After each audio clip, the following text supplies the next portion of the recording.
મનુષ્ય દેહ, મનુષ્ય શરીર એ એક જંકશન છે.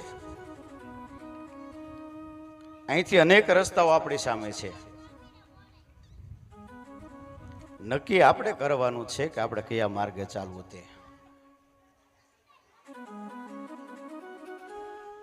એક રસ્તો એવો છે કે સીધો સ્વર્ગે જાય, એક રસ્તો એવો છે કે નરકની પ્રાપ્તિ થાય, એક રસ્તો એવો છે કે ફરીવાર 84 લાખ યોનિમાં જવું પડે છે, એક રસ્તો એવો છે કે મુક્તિની પ્રાપ્તિ થઈ જાય, ફરીવાર જન્મ લેવો પડતો નથી.